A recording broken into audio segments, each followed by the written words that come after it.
And are they all using Mountain Tree products with the matting and all the fish farms we went to had massive amounts of Mountain Tree filter media,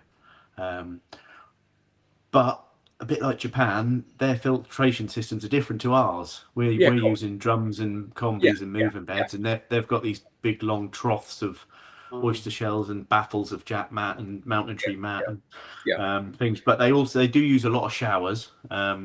Most of the big farms we went to had giant showers, and they were all full of Mountain Tree. Whenever we lifted the lids and looked in, they were full of them.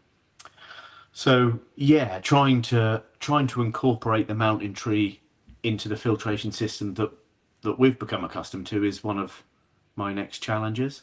So with our new greenhouse we built, we put combi filters on it, and we've used a small amount of moving bed and then a big chunk of submersed Lotus Root and spiral matting just to see how it worked. And from start up to about 6 weeks later, we had an ammonia spike that went down quite quickly. We put some filter start in and stuff, but the whole cycle seemed super quick to me. So I can only put it down to efficient filtration media.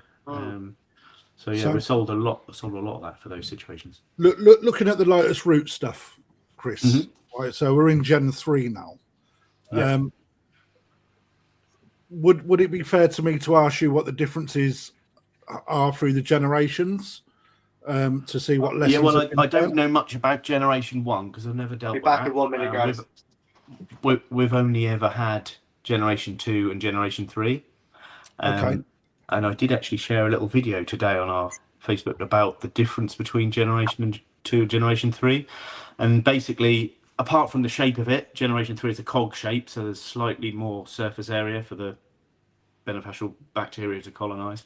It's also made with a different formula that releases minerals, so it releases magnesium, calcium, and things into the pond for up to 5 years. So yeah, it's not just a different shape to the other one. It's completely different formula with minerals that slowly dissolve into the pond.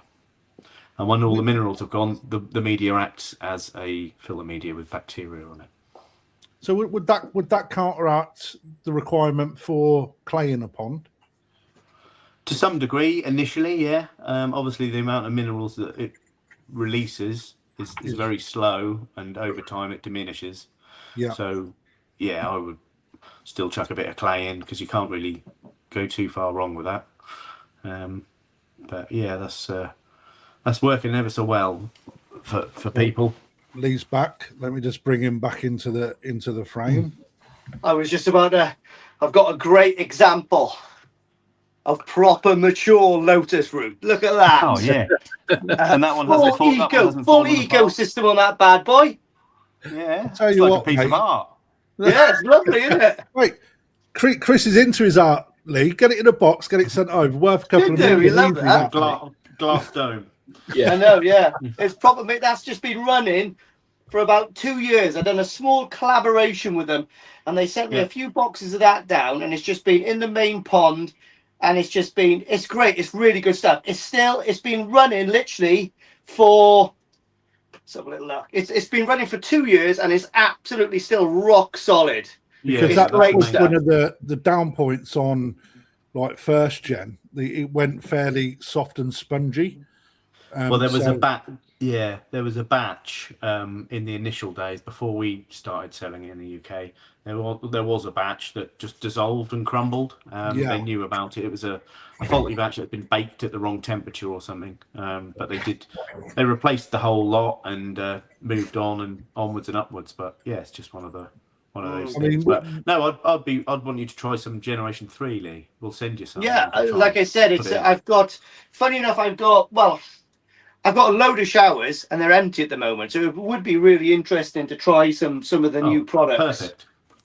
Yeah, that's what you need to do because the company again. I bowled into the whole China thing, thinking this company are just going to be a big industrial money grabbing machine, and I couldn't be any further from the truth. They're all koi boffins, koi nuts. Their office with 30 little computers in. They all had little aquariums and funny things next to them. They're all fish and koi and aquarium nuts. They had a R&D department that had all these amazing marine tanks in, because they do a lot for marine fish as well. Yeah, that's what they want in a everything little is in a little aquascape. That's Well, what they'd have.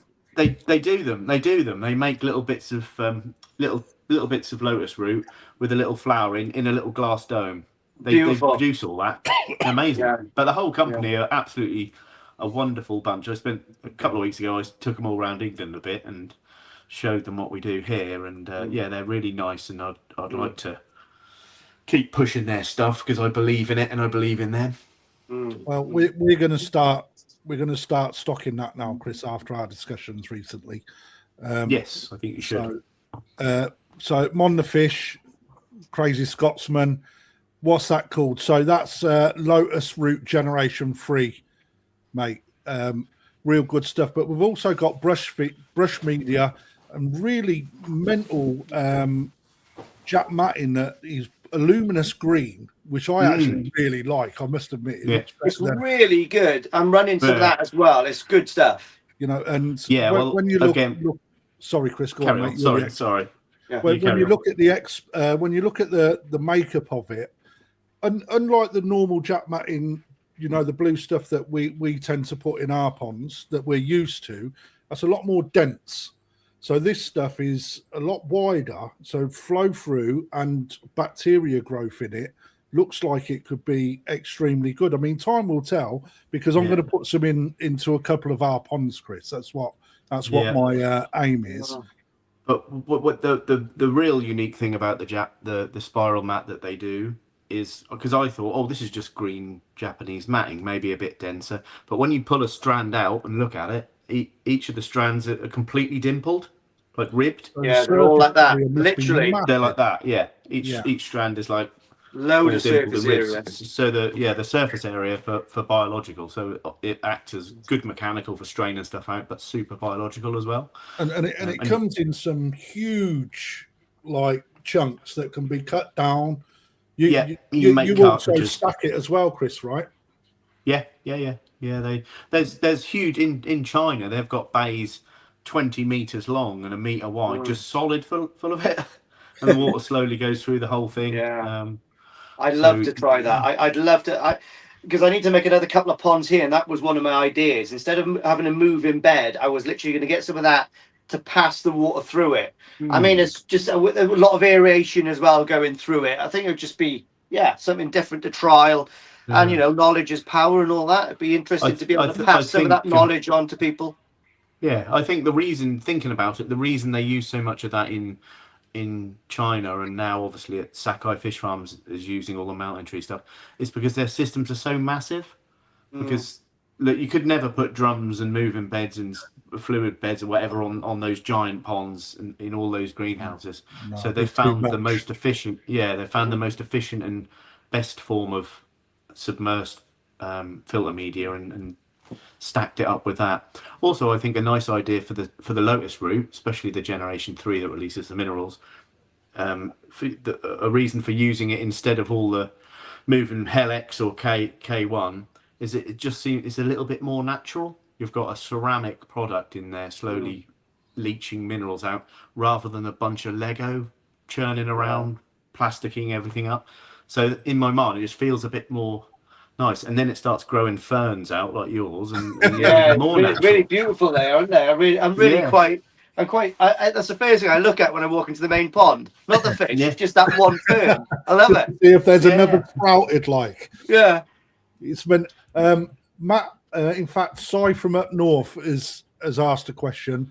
Do the Filtro Excellent range have a dedicated combi unit that incorporates a drum style mountain tree bio? They do. Yes, they make one with mountain tree lotus root made into a rotating disc thing.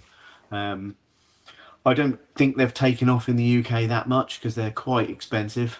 Very expensive. And you've got another motor churning a load of stuff around. But we've found using the normal drum combi system and just in the biological chamber, hanging the lotus root in there and using some spiral mat as well to make a cartridge has been really, really successful. So that's the way we push people when they come and buy a new filter. We say, well, it comes with some Hell-X. If you want something a little bit more efficient and nicer and more modern, then you've got this route to go down if you want. Because you also, It's an option. Sell some cradles, don't you, where you can hang 2 or 3 Yes. Lotus Root pieces in one. Yeah, suspend them on a cool. hanging kit. Yeah. It's really well thought out. And you also you've got the, okay, it looks like pumice. You've got the small little ceramic stones as well, haven't you, that you can use. Yeah. There's a load of different products. It really is. They are coming out with new innovative things every year, to be honest. And I for sure this year, I'm definitely going to jump on some of that and really give it a good trial and put it through its paces as much as you can, the koi pond. I mean, while Lee mentions them, Chris, them little pumice stones, so I notice they're out of stock. When are you getting any back in? There's some coming. There's some on the way. They've been a little while, but they're on the way. They're nitro rings, aren't they? Yeah. Nitro. Yeah, they look quite cool when I was looking at them in the week. Yeah. Let's have a look. There was another. Matthew asked Chris, maybe you can shed a bit of light on this one. How does Gen 3 compare to a moving bed? Let's say 100 litres of K1 in a combo drum or a biochamber full with Gen 3. So I dare say that they're both designed to do the same job with regards to nullifying bad water. So I'm sure somewhere there's a bit of technical information that tells you exactly how many meters square of surface area there are on each piece of I've read it. Gen 3. There is somewhere, and also there'll be the same information for a bag of K1, so you can work out which has got the highest surface area. So K1 at a meter cubed is average around 1,400 meters squared. 1,400 meters square. Yeah, and that's a meter cube. Yeah, I don't know what the Gen 3 is per piece and how many you would need to make a meter's cube, but we could work it out. Such a gig to know that. How do I know that? But anyway, I can only really go on our experience with using one in our brand new greenhouse from scratch, a chamber full of, that's actually Gen 2. The startup process on the new filter was so much quicker. The startup cycle, i.e. ammonia up, down, and I can only put it down to that. Obviously, the benefit with Gen 3 over a plastic moving media is it releases the minerals, the magnesium and calcium and things back into the pond. I think that's superb. That bit beneficial alone is, that's really good, because it's amazing how quick that disappears out your water. Yeah. But if you check out the Mountain Tree website or look on their social media, they're always putting little videos explaining all of that. Yeah. Really nice little videos as well. So they're worth checking out. And there's no question a ceramic media will mature much faster than any plastic media. Yeah, I think all day long. Yeah.